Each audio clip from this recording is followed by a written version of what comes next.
बिस्मिल्लाहिर्रहमानिर्रहीम। अस्सलाम वालेकुम नाजरीन, मैं अजहर फारूक अपने यूट्यूब चैनल के साथ आज बात करेंगे एक मरतबा फिर इंतखाबात से मुतल्लिक और इंतखाबी हल्का NA-59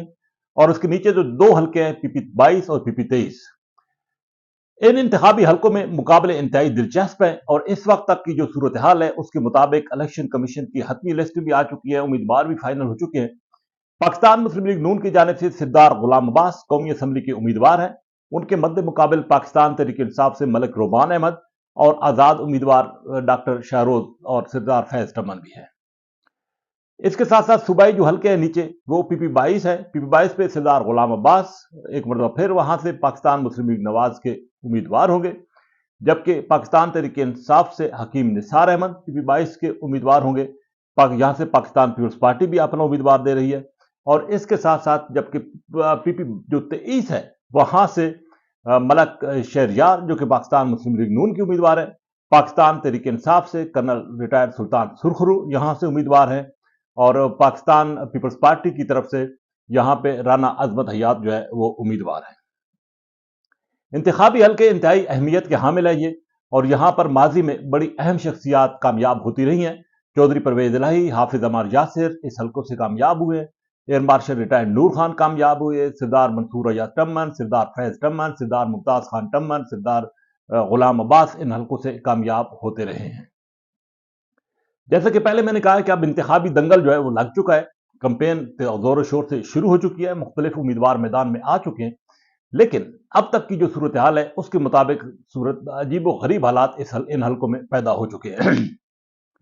पाकिस्तान मुस्लिम लीग नवाज इस वक्त तक बज़ाहिर जो है वो सबकत हासिल की हुई है। सरदार गुलाम अब्बास और शहरयार जो है वो धड़ धड़ लोगों को अपने साथ शामिल कर रहे हैं और पाकिस्तान तहरीक इंसाफ का जो साबिक हिस्सेदार थे या मुस्लिम लीग काफ के साबिक सदर थे, वो उन्होंने बेशतर ऐसी बिरादरी हैं, सरकर्दा शख्सियात हैं जिन्होंने मुस्लिम लीग नवाज की हमायत का ऐलान कर दिया है। तो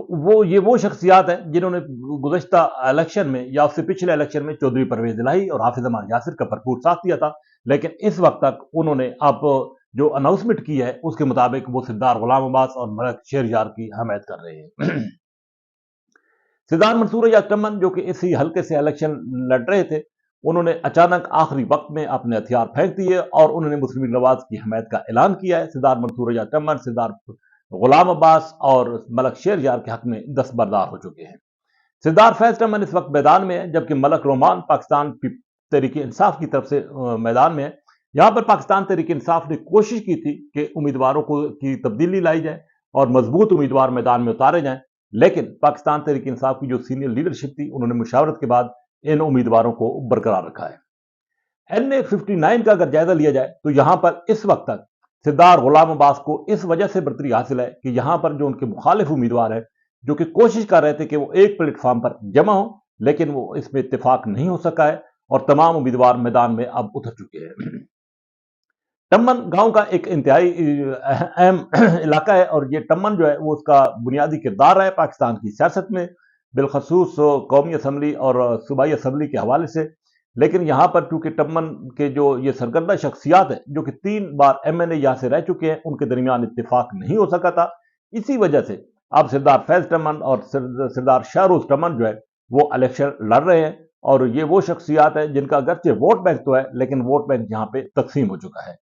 मंसूर अयाज टम्मन ने भी इन दोनों शख्सियात के साथ मुशावरत की थी, मुज़ाकरात किए थे और कोशिश हो रही थी कि कोई इत्तेफाक राय पैदा किया जा सके, लेकिन बिलाखिर मंसूर अयाज टम्मन ने इनसे राहें जुदा कर ली थी। अब मलक रोमान अहमद जो कि पाकिस्तान तहरीक इंसाफ का हिस्सा है, वो पाकिस्तान तहरीक इंसाफ के टिकट पर इलेक्शन लड़ रहे हैं, वो भी और ये दो उम्मीदवार भी इस मुकाबले का हिस्सा है। साथ ही साथ पाकिस्तान पीपल्स पार्टी के उम्मीदवार भी है। तो यहाँ पे वोट जो है वो तकरीबन अब डिवाइड हो रहा है। पहले ये कोशिश हुई रही थी कि इस वोट को एक जगह पे यकजा किया जाए और मुस्लिम लीग नवाज का मुकाबला किया जाए, लेकिन वोट की तकसीम की वजह से अगर शख्सियात का जायजा लिया जाए, यानी कि खड़पैंचों का जायजा लिया जाए जैसा कि कहा जाता है, तो मुस्लिम लीग नवाज को बरतरी हासिल है। लेकिन अगर वोटर की तरफ देखा जाए तो मालूम नहीं कि वोटर उस वक्त 8 फरवरी को क्या रद्द-ए-अमल देगा। लेकिन फिर वक्त पाकिस्तान तहरीक इंसाफ के लिए चूंकि मुश्किलात है, बाहर निकलना भी मुश्किल है पाकिस्तान तहरीक इंसाफ के लिए, उसके वोटर के लिए भी बाहर निकलना मुश्किल है और बिलखसूस 8 फरवरी को क्या हिकमत अमली इख्तियार होती है PTI की, वो उस वक्त सामने आएगी। लेकिन फिल वक्त तक اگر بحیثیت عمومی دیکھا جائے تو اس وقت تو سرکردہ شخصیات مسلم لیگ نون کے ساتھ کھڑی ہیں، لیکن ووٹر کیا فیصلہ دیں گے یہ اس وقت پتہ چلے گا۔ لیکن فی الوقت یہ کہا جا سکتا ہے کہ بظاہر مسلم لیگ نواز کو نہ صرف NA-59 بلکہ PP-23 میں واضح برتری حاصل ہے، اور سردار غلام عباس اور ملک شہریار جو ہیں وہ بآسانی کامیاب ہوتے نظر آ رہے ہیں، کیونکہ ان کے مد مقابل جتنی بھی امیدوار ہیں وہ آپس میں ووٹ بینک ان کا اب تقسیم ہو چکا ہے، ماں سوائے پاکستان تحریک انصاف کے۔ لیکن جیسے کہ پہلے میں نے کہا ہے کہ پاکستان تحریک انصاف کا ووٹ اگر مکمل طور پر پول ہو جاتا ہے تو پھر صورتحال مختلف بھی ہو سکتی ہے۔ PP-22 میں بھی یہی صورتحال ہے، وہاں پر سردار غلام عباس میدان میں ہے، حافظ عمار یاسر کا ایک بڑا ووٹ بینک ہے، چودھری پرویز الہی کا بھی ووٹ بینک ہے، لیکن اب دیکھنا یہ ہے کہ PP-22 میں کس انداز سے پاکستان تحریک انصاف ووٹ حاصل کر پاتی ہے، اور حافظ عمار یاسر کا ووٹ کس انداز سے پاکستان تحریک انصاف کے امیدوار کو ملتا ہے۔ لیکن حافظ عمار یاسر کی پوری کوشش ہے کہ ان کا جو گروپ ہے، پینل ہے، ان کی پارٹی ہے، وہ کامیابی حاصل کرے، لیکن وہی حالات یہاں پہ بھی ہے۔ جیسا کہ پہلے میں نے کہا ہے کہ انتخابات کے دن کے لیے انتہائی اہم طریقے سے کمپین بھی کرنا ہے پاکستان تحریک انصاف کو، اور پاکستان تحریک انصاف کو اپنا ووٹ بھی پول کرانا ہے، کیونکہ اس وقت جو پاکستان تحریک انصاف کے حالات ہیں وہ اس کے لیے کوئی سازگار بظاہر نظر نہیں آ رہے۔ ووٹر کا کیا موڈ ہوتا ہے وہ ایک الگ بات ہے، لیکن پولنگ سٹیشن تک پاکستان تحریک انصاف کا کھلے انداز سے پہنچنا، پاکستان تحریک انصاف کے ووٹروں کا پہنچنا انتہائی دشوار گزار جو ہے وہ نظر آ رہا ہے۔ اس لیے یہ کہا جا سکتا ہے کہ فی الوقت یہ جو 3 حلقے ہیں یہاں پر پاکستان مسلم لیگ نواز کی برتری اس وجہ سے بھی ہے کہ پوری انتظامیہ کا جو رخ ہے اور پوری انتظامیہ کے جو اس وقت جو حالات ہیں وہ پاکستان مسلم لیگ نواز کے لیے فیوریبل ہے، اور یہی کہا جا سکتا ہے کہ اس وقت تک اگر